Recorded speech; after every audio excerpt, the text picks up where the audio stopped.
kila siku unatumia WhatsApp, lakini kuna baadhi ya features huzijui kabisa, na leo sasa nataka nikuweke uwanja features 4 ambazo huzijui kabisa kuhusiana na WhatsApp. Na hii feature ya 4 ndio utashika kichwa kabisa. Imekuwaje mpaka hujui feature nzuri kama hiyo? So feature ya kwanza kabisa ni call link. Yani unaweza kutengeneza call link, ukagenerate call link na ukaweza kuwatumia watu wengine wakajoin kwenye call. Kwa hiyo mnaweza mkawa mnaongea WhatsApp call na watu wawili, watatu, wanne na ukawatumia watu wengine wakajoin kama watahitaji. So namna ya kutengeneza call link, utaingia kwenye WhatsApp. Ukiingia WhatsApp moja kwa moja utaenda sehemu ya call, then kuna sehemu moja imeandikwa plus, utajumlisha pale, then moja kwa moja imeandikwa new call link. Nitabonyeza new call link, then nitachagua either nataka call link ya video call au ya voice call. Mbona mimi nataka video call, so nita copy link. Baada ya hapo nitaenda kuwatumia watu ambao nataka wajoin kwenye hiyo call. Kwa mfano mimi nataka nimtumie huyu ajoin kwenye call yangu ya video call, nitamtumia hapo, nitamtumia. So akibonyeza tu hiyo link moja kwa moja atakuwa ameingia kwenye call ambayo nimeitengeneza. So tunaweza tukaingia hata watu 5 mpaka 10.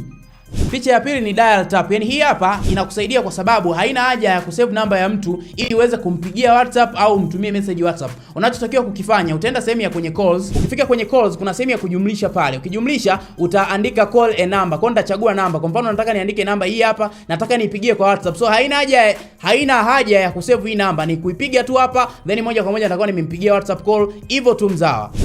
Feature ya tatu ni ku-add music kwenye WhatsApp status. Yani unaweza kuposti WhatsApp lakini ukaweka muziki wowote ule, na hadi local songs zipo, yani muziki ya local ipo, muziki ya kibongo, ya kisingeli, muziki wowote ule ulimwenguni utaupata kwa kusearch tu jina la nyimbo na uka-add pale kwenye music. Nadhani nilieleza kwenye video zilizopita. Lakini feature ya 4 ambayo najua kabisa ulikuwa hujui, naomba ushike kichwa kabla hujaisikia.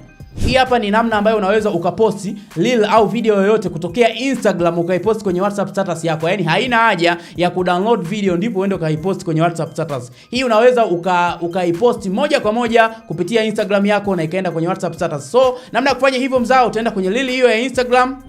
So guys, utaenda kwenye reel husika ambao unataka kuipost kwenye WhatsApp status, utaenda sehemu ya kushare, utabonyeza kwenye kushare pale, then moja kwa moja kuna button hapa chini imekuandikia WhatsApp status. Kwa hiyo nitabonyeza ile WhatsApp status. Kwa hiyo hii sasa nitaisubiri reel ijiload, moja kwa moja itaenda kupostika kwenye WhatsApp status yangu. Yes guys, kama unavyoona imeenda moja kwa moja kwenye WhatsApp status. Kwa hiyo mimi ninachokifanya hapa, nitaandika caption ninayoitaka. Nikishamaliza kuandika caption, then nita send tu hapa moja kwa moja pop, hiyo moja kwa moja itaenda kwenye status. So hata nikienda kwenye WhatsApp yangu nitaikuta inaji-upload kule kwenye WhatsApp. So guys, kama unavyoona kwenye WhatsApp yangu, hii hapa video inajituma kwenye WhatsApp status kwenye quality ile ile. So guys, unaweza kuona kama ni kitu kidogo sana, lakini kuna mzawa amechukua kitu hapa. So guys, for tech news like this, hakikisha tu umefollow page yetu ili uendelee kupata vitu kuntu, maneno kuntu kutoka kwetu. Thank you, na nimemaliza.